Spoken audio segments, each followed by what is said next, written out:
Welcome to Model Kit Stuff. My name is Jason and this is the first episode in our Building Wooden Model Ships for Absolute Beginners. This build series will be focused on this kit, the Sherbourne 1763 by Vanguard Models. We'll talk more about that in a minute. The whole idea of this build series is to take somebody who has never ever built a wooden model ship before and get them to do one. Take them from absolutely no idea what I'm doing to being competent enough at the end of the series to go and pick a kit of their own and do it without support. So if you feel like you want to build along with me, you may want to invest in one of these. So in this first episode, what we're going to do is we're going to talk about basic tools that you're going to need, and they are basic tools. And if you've been modelling in any other format before with plastic kits, you'll have many or most of those tools anyway. So we'll focus on tools and we'll focus on kit selection, and depending on how long that takes us, we may even kick this off. So let's start with selecting a kit. Why do people decide that they want to build a model ship in wood? Well, because it's a true representation of the actual ship. The ship was wood, the model in wood, it all feels right. In fact, ship models are probably the oldest models across time. There's models of ships that have been put in the pyramids in Egypt. The Napoleonic prisoners used to fashion model ships out of bone. People have been making model ships for a very, very long time. So it's the oldest genre of the modelling hobby, I would guess. Now, when it comes to wooden modelling, it is quite different to plastic, and some people look at it and think, I could never master it. And the first thing I'm going to say is, if you've got some patience, you'll be able to build one of these, no problem at all. If you've been plastic modelling and you like your details and detail working, you will love building a wooden model ship. The big mistake that a lot of people make is they go for something they really fancy and end off biting more than they can chew, and go and buy something that's got lots of decoration and looks nice, but it's a huge model, and they get defeated. And the area where a lot of people get defeated is in the planking of the hull, which needs a little bit of knowledge to get your head round. It takes a little bit of time, and the reason why I've chosen this kit to build through to share that is because there's only a small amount of planking to be done, roughly somewhere between 12 and 15 planks on each side of the hull, and most of that down to this black line here, which is called a whale. Most of it is actually already done for you in a prefabricated pattern. So we're only doing the bottom, so it'll give you enough information to be able to go and do it on another kit. Another reason why we're using this kit is because it's designed with a novice in mind. It's going to give you a feel for a little bit of rigging with shrouds and rat lines and things, but there's only one mast, so you've not got lots and lots of it. You're not being overfaced. There's no copper tiles. We're painting in white. It's another reason to go with this kit, because if we do have any imperfections in the lower hull, we can always fill them, sand them out, and no one's going to see them because we're painting over it. And then we have a high standard of quality parts that builds the upper deck area. We have photo etch to work with. So we get to pretty much have a play with all the different skills you may come across. Now, there are cheaper starter model kits out there, but a lot of them come with quite cheap materials, and that can be more challenging because the fit isn't so good, and the end result is you're not happy with the model, and it puts people off building other models. Whereas this has been designed to be as accurate as possible and simple to build whilst still requiring some basic skills to get you through. So I will take you all the way through this build. We're going to build it as per the instructions. I'm going to share some tips and tricks as we go, and maybe talk through some alternative methods at different stages.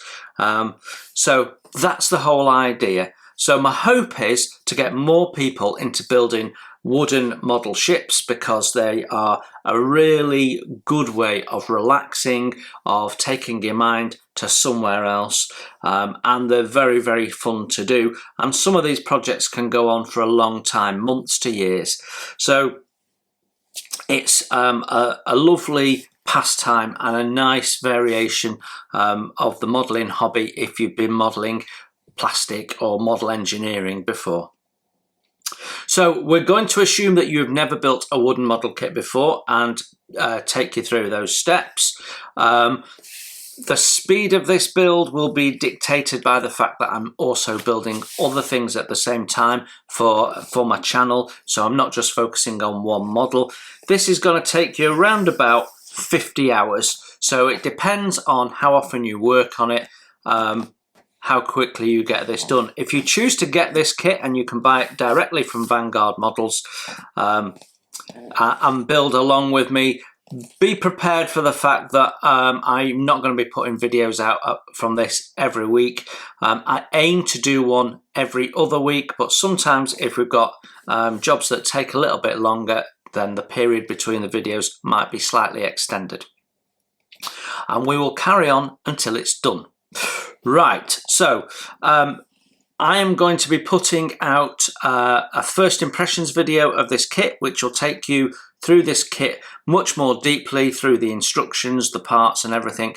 That will be out on Wednesday, this Wednesday. And so if you're watching this video maybe a week or so after it went out, then the first impressions video will also already be out, and you'll find it in my first impressions playlist. So with all of that said, let's start by looking at the basic tools that I think you need to get going. Okay, tools can be a little bit of a minefield. There's lots and lots of opinions about what's essential and what's nice to have, and everyone will tell you something different. But what I'm going to do is I'm going to go through some tools. I'm going to tell you whether it's essential and what you're going to use it for, and I might show you one or two tools that if you've got will be handy, but if you've not got, don't worry about them. You won't necessarily need them, particularly on a first build. My rule of thumb is add tools as you need them and as you understand that you're going to want to do the hobby more and more. Now let's start with some of the most basic and obvious ones, and that means cutting. So you are going to need a knife. I'm going to say that you need 2 knives as a bare minimum. So you're going to need a knife like this Stanley knife. These are the best type of knife for removing the laser cut parts from the plywood or the MDF parts. They tend to be quite thick, those. The ones that are going to form the shape of the hull, they need to be strong, but they're not visible, so the materials can be quite cheap, and as a result they tend to be big, thick, chunky parts, 5mm, 7mm, some, you know.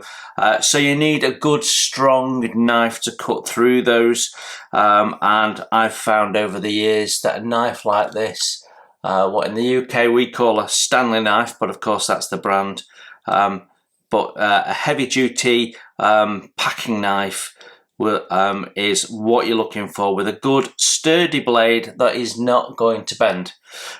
So I think personally that's essential, because using different knives to do that can cause all sorts of problems, and not least more difficult to get the parts out. And at the very minimum, a number 11 blade craft knife.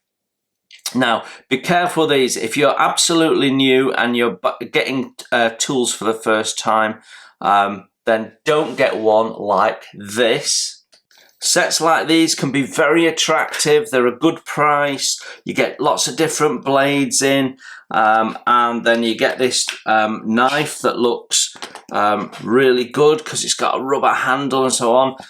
They're cheap, and in my view, they're also dangerous. So when you're pressing down, that rubber can slip, and you've got a risk of your hand actually going over the blade, and also the bezel that's used for locking the blade tends to be lower quality. You're constantly tightening it up. So keep away from these sort of cheap sets that look like a good deal.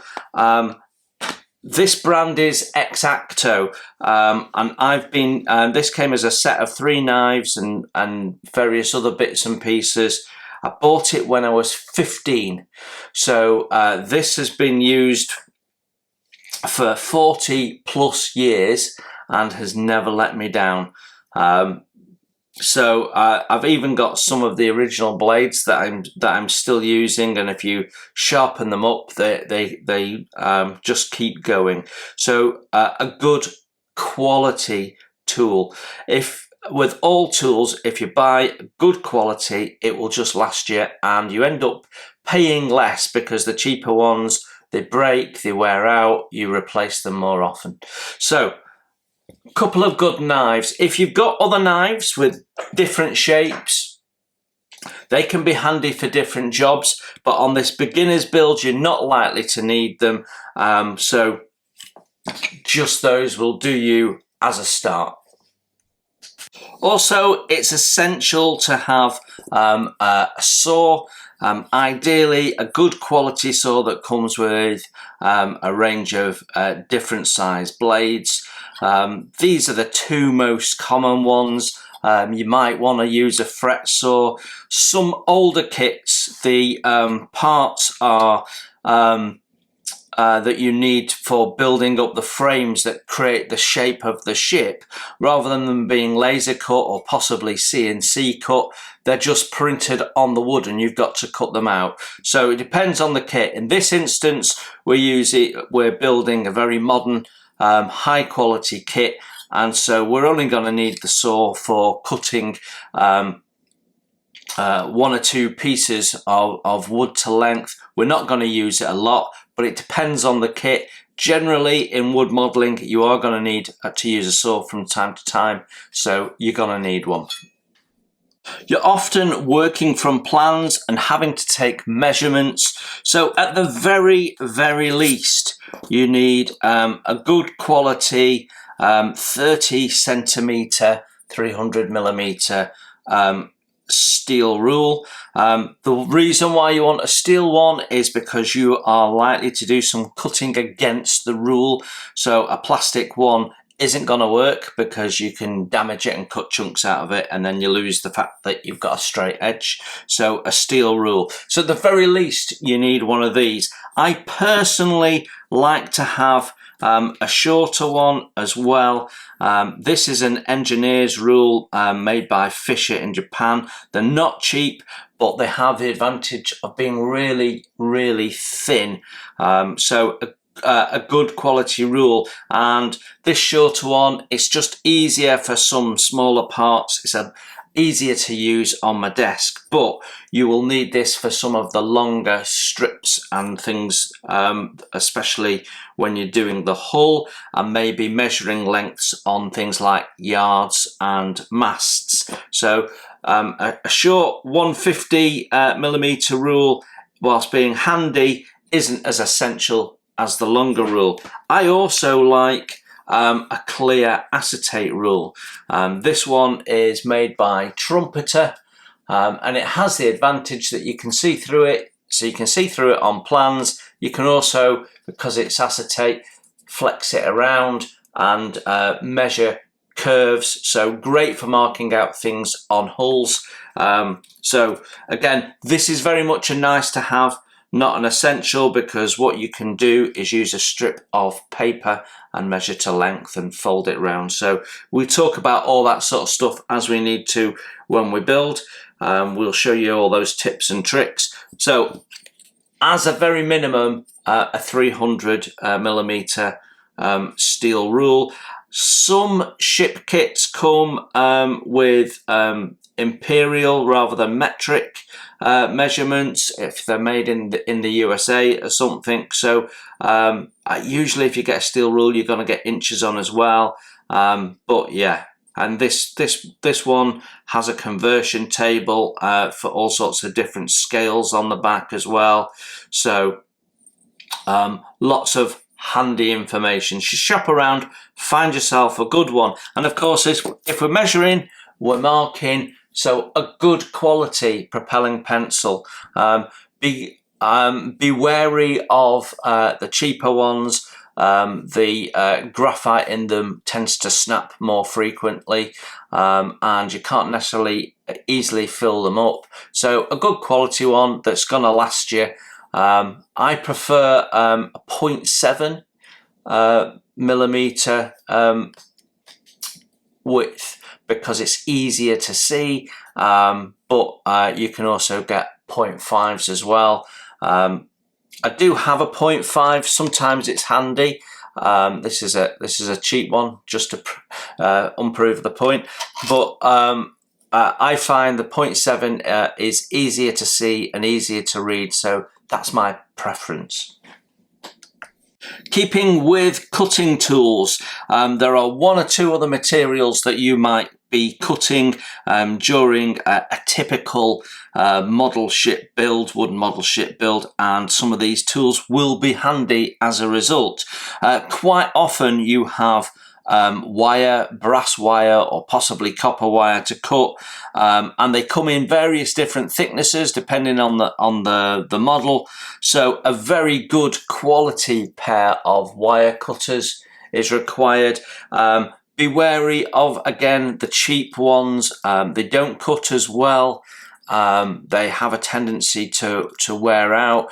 You need more force because they've got a short handle to cut, so they're not as comfortable or as easy to use. So a good quality one with a long handle will do you the job, and if it can deal with thick wire, it can deal with your thinner wires. So get something that's capable. It's always worth spending a few pounds more on getting good quality branded tools and not cheap Chinese ones that you might find on some of the sites on the internet.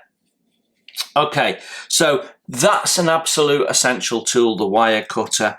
You're also going to be doing rigging and working with threads of different thicknesses, so you need to be able to cut those.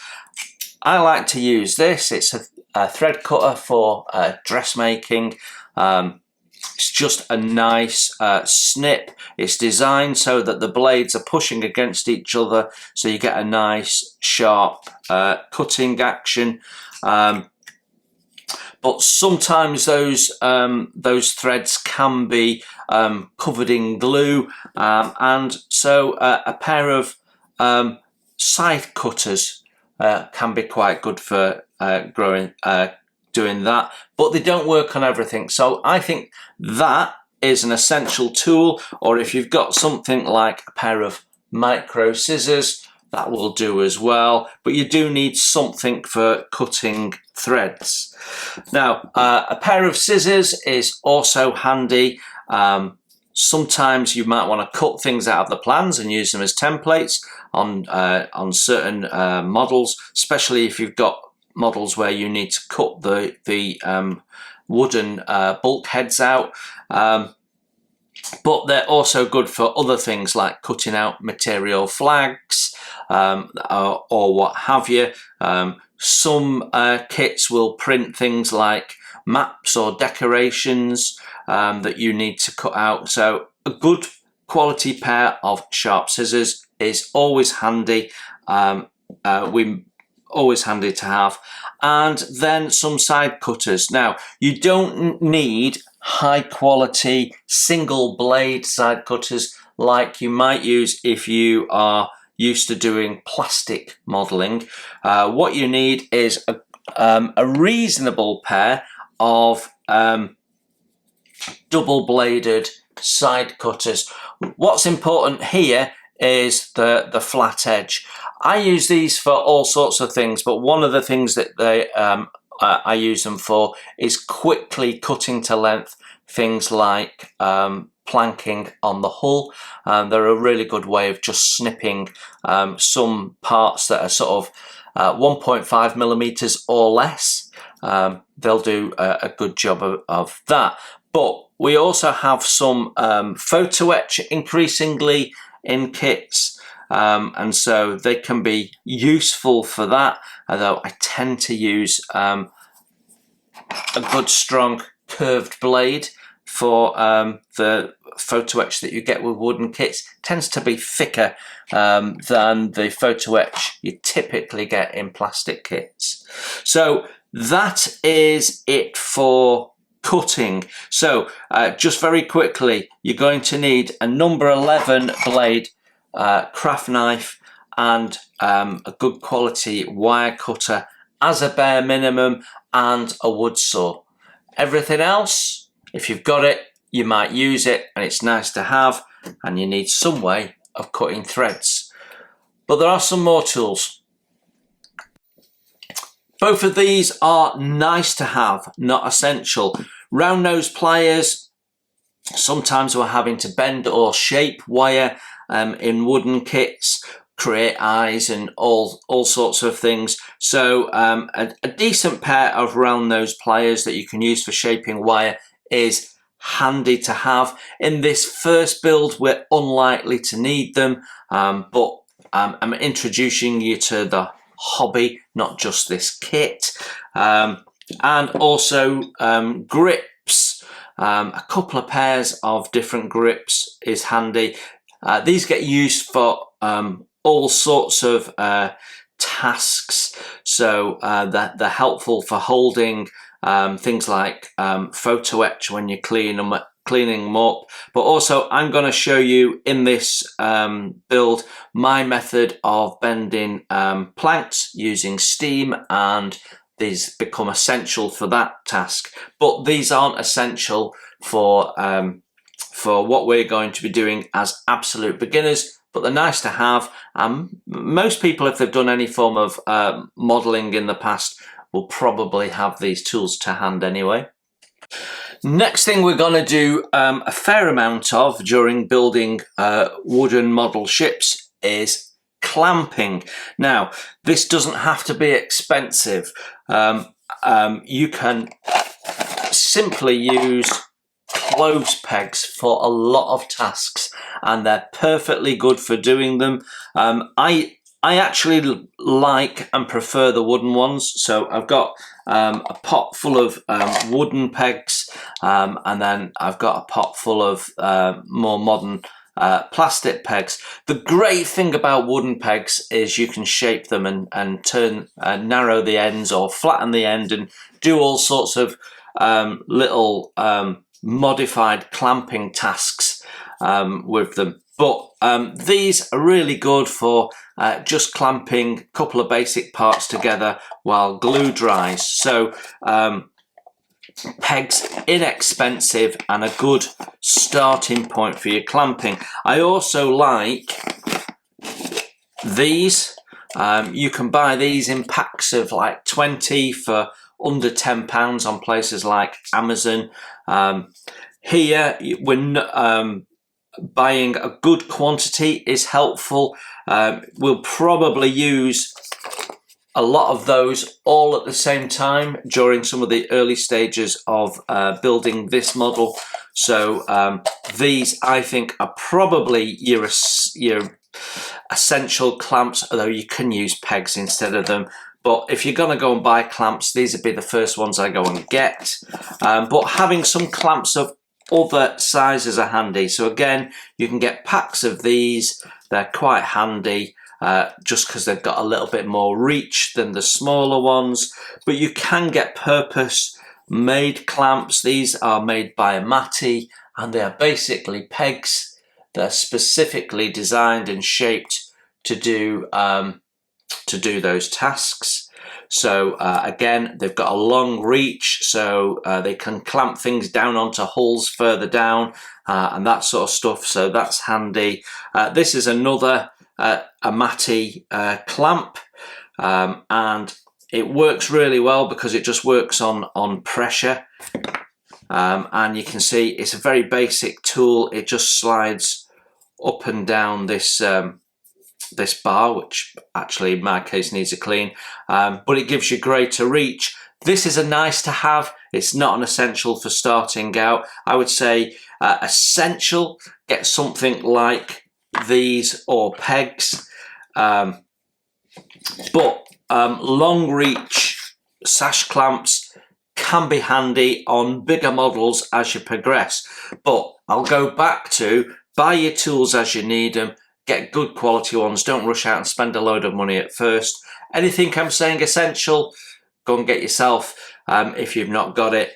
Anything else, just add it when you need it, and you won't need anything that I say is not essential on your first build. Something we're going to be doing a lot of during building wooden model ships is drilling holes. We do it all the time for all sorts of reasons. So you are going to need a set of different size drill bits. I'd recommend a 0.3 to 1.6 as a start. It's a quite common size set to get. And that should do you to start with. If you find you need bigger ones, just add the individual drill bits as you need them. Again, when you're starting out, you're building smaller models, you tend to need smaller drill bits because you're at a smaller scale. And obviously you need something to use them. I quite like this type, which is a double-headed one. This is an X-Acto one. It came in the set with my knives when I was 15. And you can see with a bit of Mr. Tool Cleaner occasionally, it's as good as the day I got it when I was 15 years old. I like this because the collet is good quality, but you can get others. This is an Amati one, and it comes with different size collet heads, and it will cope with bigger drill bits than the one that's just rolled away, because you can swap the collet heads, and it has the advantage of long reach with the handle. But if you're starting out, I think that's the way to go. That's an essential. You don't need a power tool. You don't need a power tool, but as you get into it and you're doing bigger models and you've maybe got repetitive tasks, or you're building older kits where you've got to do a lot of the part shaping yourself, then a good quality branded drill is the way to go.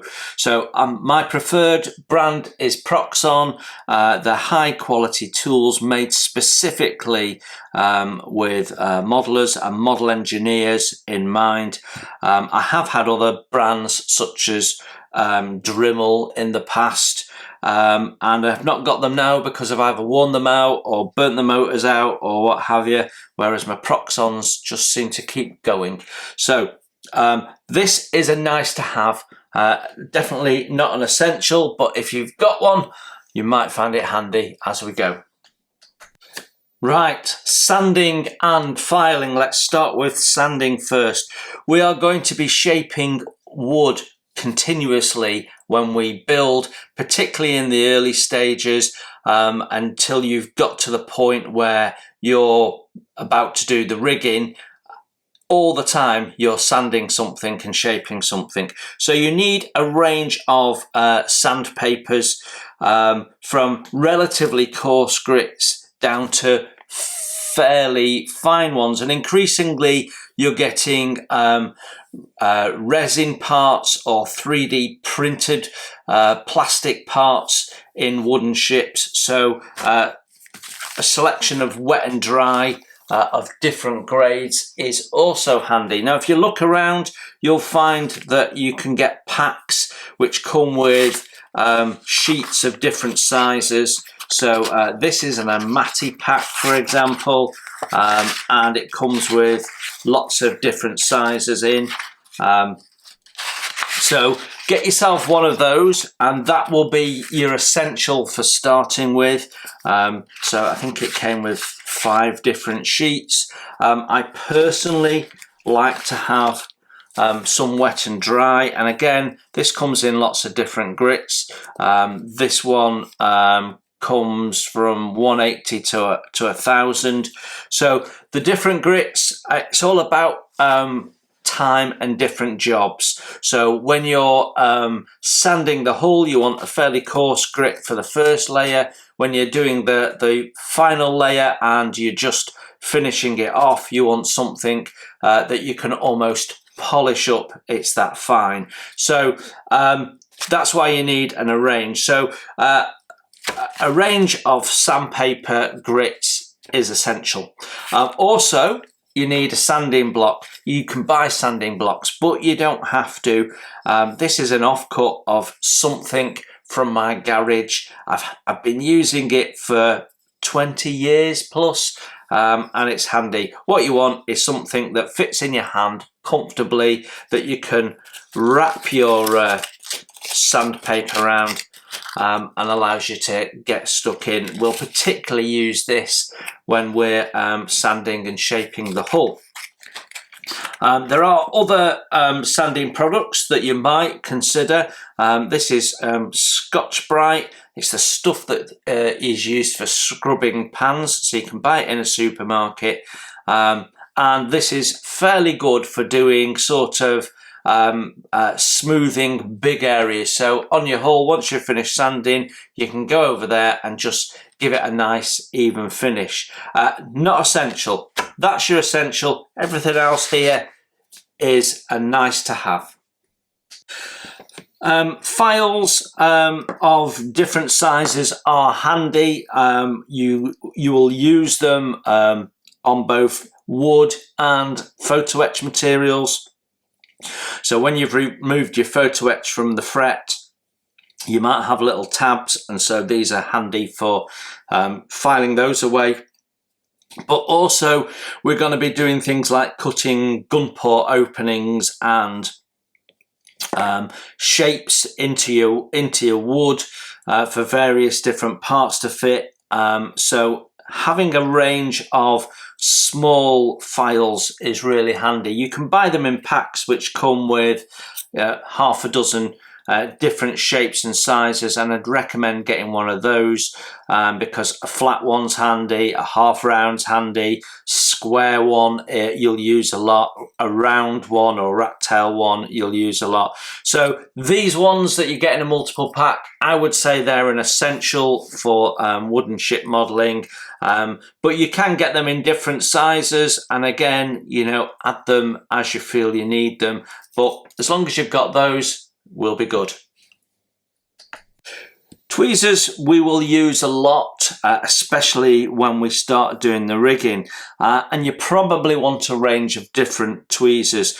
The ones with a very fine point, they're ideal for grabbing threads and holding them and pulling them through and tying knots and that sort of thing. So at the very least, fine tipped, a straight and a bent one will, I'm sure it's not called a bent one, but you can see what I mean. I find those are handy. This one gives you a little bit of extra reach when it's a difficult place, and you'd be amazed how many difficult places you can suddenly find when you're doing some rigging. But also a larger one for holding blocks and things while you're pulling ropes through can be handy. I also like, I would say, you can get these in packs. If you get a little pack with different, with sort of 5 different tweezers in, that'll do you. These ones are your essential ones. But also as a nice to have, I find these really handy. These are the self-locking tweezers. I quite like the long reach ones personally, but have a look around, see what you can get in the way of self-locking. What these are really good for is holding things like blocks while you're threading them. That can be really handy. So if you quite often you're seizing the blocks before you add them onto things, and you might have 30, 40 or more to do. So being able to quickly hold them, I find self-locking tweezers is a good way of doing that. So these are nice to have. They're handy. They're not essential. Those ones are essential. Now, one of the tasks you generally have to do when you're building wooden model ships is nail planks onto bulkheads or frames, and that's generally done. Kits will supply you with little brass nails of varying different qualities depending on the brand, so you need a way of putting them in. So you can hammer them in, so you hold it with a tweezer, and then in your other hand you hammer it in. It's very time consuming. So a nail pusher, I think, is probably an essential tool. So whilst you can do it without one, this saves you so much time, and they're not expensive. So if you go to a site that sells wooden model ships and its tools, they're bound to have one of these. I personally would recommend one with an adjustable lock on it. That means I can set the depth of my nails. So when I drive the nail in, it's only going to go a maximum of that depth. So I'm always going to have a bit sticking out, which makes it easier to remove the nail. So a nail pusher with an adjustable lock on it is your way forward. I think it's an essential tool, but you can get away without one. It will just take you longer to do it, and you're probably more at risk of bending the nails than you are with this, although you do bend nails even with these. Now, while we're talking about specific tools for wooden ships, this is one that I'm going to come out right from the start and say isn't essential, but some people like. This particular tool is made by Artesina Latina, who are also a kit manufacturer, and this is a plank bender. And what you basically have is a cutting blade, and you put your plank in and you press gently, and it puts a little gentle cut part way into your plank. And then once you've got several of those, it means you can flex the plank and form it into shape. So it's a plank bender, effectively. There's multiple ways of bending planks. This is a dry way. It has a downside that it's marking, so it's only okay for outside curves. So any inside curves you can't use because it marks it. You can get plank benders, which are essentially soldering irons that heat up. And again, they're good for outside curves, but not great for inside curves because they tend to can scorch the wood, change the colour of the wood, which might not be desirable. But it's also very time consuming, and you've got a hot process on your desk, which also isn't brilliant, which is why some people like these, because it's dry and it's safer. But I'm going to show you a different method in this build where you don't need any specific tool other than the grips we've already shown you, and a kettle, and I think most people have a kettle. Now, this little thing is an essential tool. It's a dowel center finding tool, and what basically happens is you put the dowel in here, you draw a line, you turn it around, you draw a line, you turn it around, you draw a line, and it's found your center spot for you. And that will be important when you're putting tapers on dowels, which are going to become your masts or your yards. So whether you're going to do it on a machine and turn it on a lathe, or whether you're going to do it by hand, then, you know, you absolutely want one of these to find your center point. So they're not expensive. You can find them on most tool sites. They do come in different sizes. You only need a small one for wooden ship models.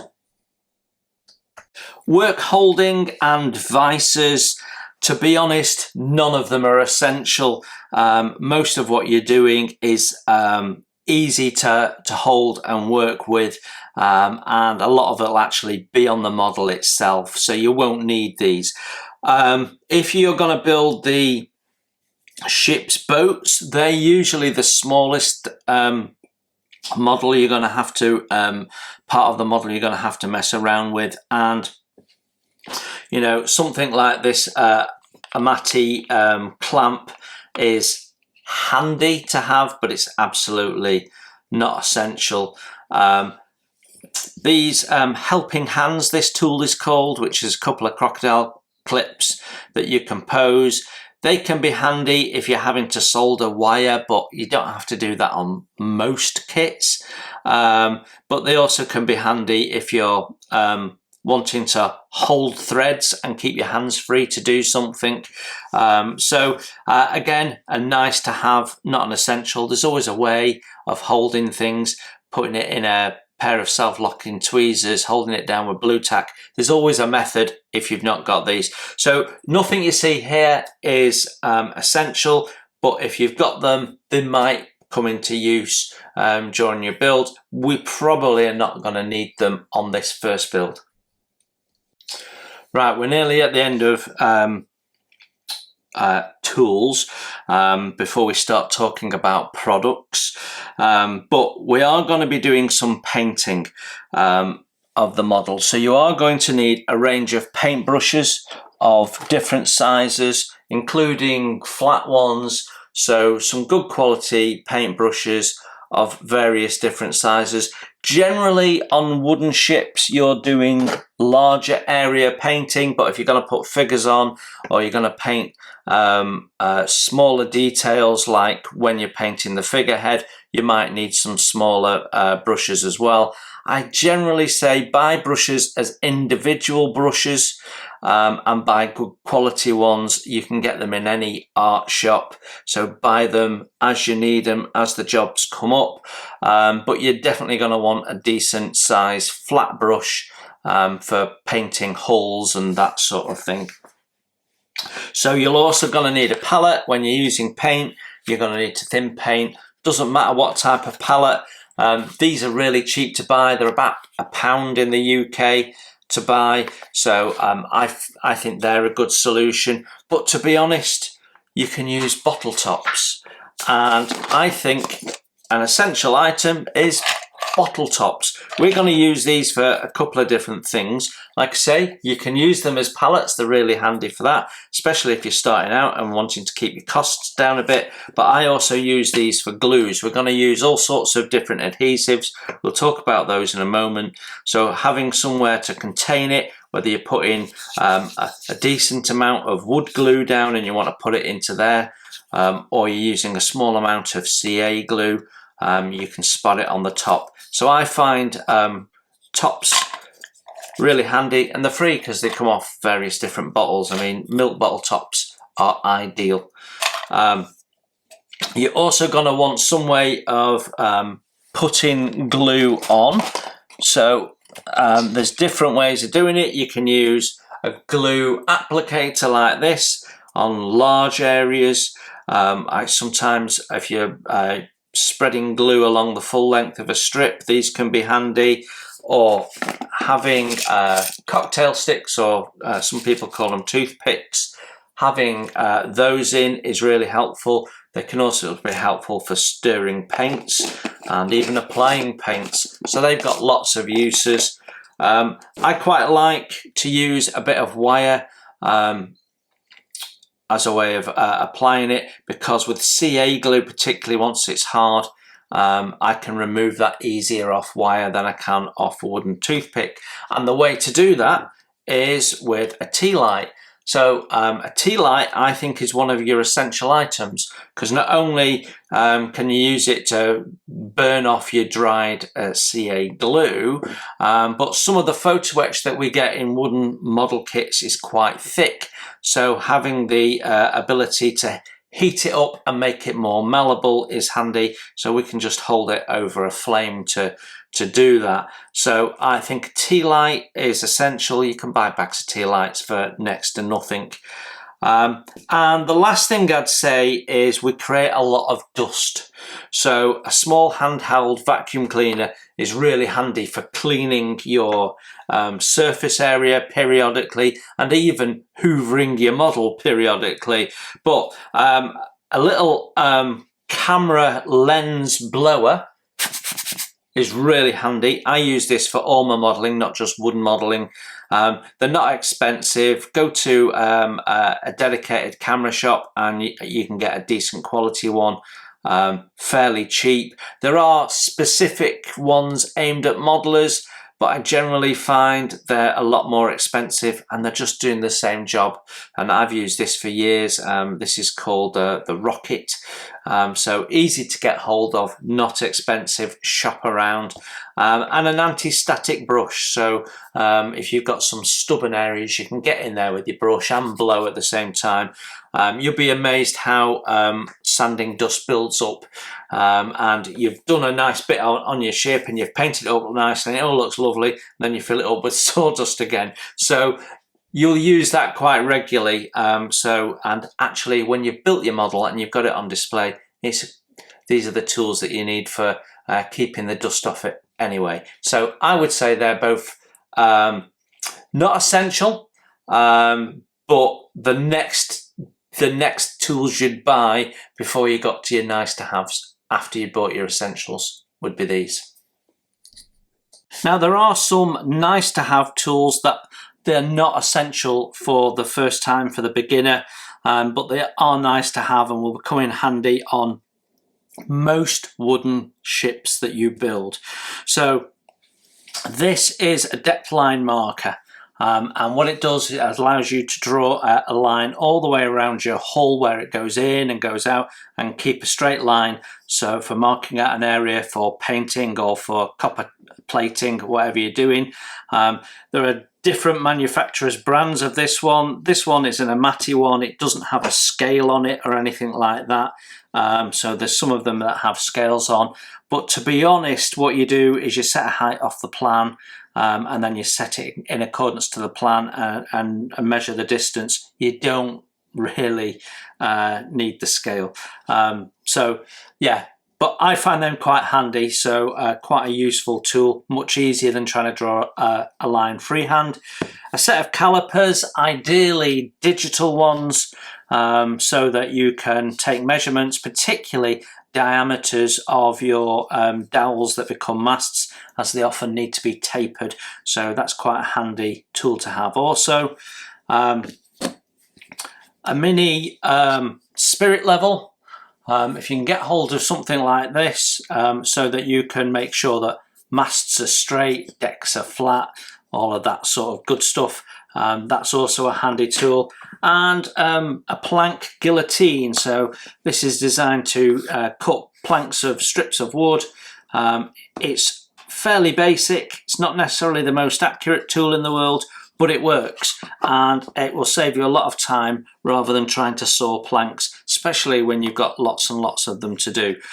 So we may not use any of these tools that I've just shown you on this build, but they are nice to have in the future, and these would be the first tools I'd be venturing into once I've moved on to my second and third model. When it comes to products, well, the most important one is some dust masks. We're going to be doing a lot of dusting. You need to look after your health, so a good quality dust mask. These usually come in packs of 2 or more, so get yourself a handful and protect yourself while you're working. We're going to do a fair amount of gluing, so you need a good quality wood glue. Don't be skimping on it. I like the aliphatic glues. These are made by all sorts of different companies. I really like this one from Deluxe Materials, but that's just my personal choice. The aliphatic resin is just that bit stronger than ordinary wood glue, and it has quite a fast grab, and it's really easy to sand with. There is also a product called Superfatic, which is basically thin, so you can put glue on with precision in small areas. I find that to be quite handy as well. And then it's likely that we'll have some photo etch parts that we need to glue on. So a medium CA glue. Again, I really like this Rocket Rapid. Bonds in 5 to 10 seconds from new. Yeah, it's a really nice product. You probably won't need any other adhesives other than that, but if we do come across anything, we can talk about that at the time, which is the same for paint. We'll talk about paint and painting when we come to it.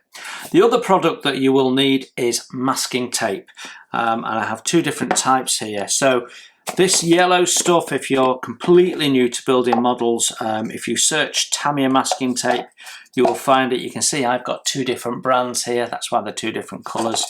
But you want some of varying depth, because we're going to use this not just for masking off when we're doing painting, but also for protecting parts when we're sanding. So you want some that are nice and wide, as well as some that are narrow, although you can build up the layers.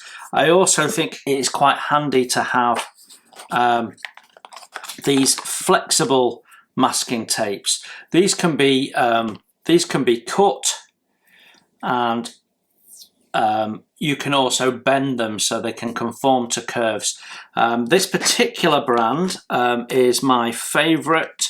Vida, you can get this from places like Amazon. The tape is very thin, and it's much thinner than the equivalent. Tamiya also make this, and it's much thicker than this, and this is much easier to work with, so I really quite like this. And then the one last product that you need is a cutting mat, because we are going to be doing quite a bit of cutting. So you don't need it as a tablecloth, you just need enough size for doing some cutting. Some people prefer bigger ones, particularly if they're working on big models. Some people, I used to, but I don't anymore, I used to cover their table with a cutting mat, but actually an A4 one is probably all you are ever going to need for actually cutting on. If you are working on something like the kitchen table, then I recommend something like this as a cover. So this is a relatively thin silicone mat. If you put in Crafters silicone mat, you can get them in all sorts of different sizes. Get yourself a good large one, and that will protect your table, especially if it needs to be used by other people. So they're great because you can lift them off, you can put them in the wash. Things like the paint, it peels off, you can restore them to new, you can hang them on the washing line and let them dry. Right, that is tools and products done. Okay, first thing I want you to do, if you're building along with me on this kit, is get a big pair of scissors and cut off this inner flap and these two inner flaps, so that we've got just one opening lid for our box. We can store everything in the box while we're building. It just gives us easier access. So the first thing you do with any kit when you receive it is check that you've got all the parts. Even more important to do that if you're planning to put the kit into storage and not build it straight away, as you might not be able to get replacement parts later on. So in the build manual at the back there will be a parts list, which gives you a part number, a description, a size, material and number of parts. So you need to go through the fittings and make sure that you've got them. Also just check that you've got the right number of dowels, for example. So here we have a full list of all the different materials being included, but also a much quicker way of checking off the parts. For our sheet materials, we want to check with the plans. So although all of these items will be individually listed, let me just get these out. The plans will show you the full sheet. So if I just open this up, there we go. So that represents a sheet of 3mm MDF that you will have in your box, and it's a quick way. If you've got this, you've got all of these parts. So you need to check it all off and make sure that you have everything. Once you've gone through your parts checklist, we are then ready to start looking at our instructions and making our first steps. So I think it's always very important to read ahead when you're looking at your instructions. So we're here at step 1, remove bulkheads 1 to 17 from the 3mm MDF host sheet. But what we're going to do with them, let's understand what we're trying to do. So we can see step 2, we're doing some shaping. Step 3, we're slotting them into the keel, part 18. And if we turn over the page, we can see that what we're doing is building up the frame that's going to make the shape of the ship's hull. So that's what we're doing, and it's good to have that in mind and understand where things are going, because we know that we're going to be slotting these into number 18. So whilst we're removing that, we might as well remove 18, so that's to hand, and we can clean them all up together. So it's always worth just reading a little bit ahead and understanding what we're going to do. So let's start with removing these parts and having a look at how we go about that. So using our cutting mat, we are going to start removing these parts. And what you can see when you look at the part is you can see the edge where it's been laser cut, and in a couple of places there and there we've got a little tab, and that's what we need to break through. So this is the best tool for that job. So we just take it to the tab and rock the knife through. You can hear we went through that. If you're using an ordinary model knife, you'll find that you struggle to get through. You put in a lot of pressure on the blade and it could snap, and you might need to flip it over and go through on the other side. So this is by far the best way of doing this. There we go, and then the part should just push through like so. So that's our first step, removing all the parts. They're already numbered, so we don't need to worry about losing track of which one is which. So what we'll do is we'll cut all of these out, stack them up, and then I'll come back to you when I've done that. With parts 1 to 17 removed and ready for cleanup, we can also remove part 18, and that's so that we can clean them up at the same time. So exactly the same process. Cut through the tabs, just wander along with your eye until you find the tabs.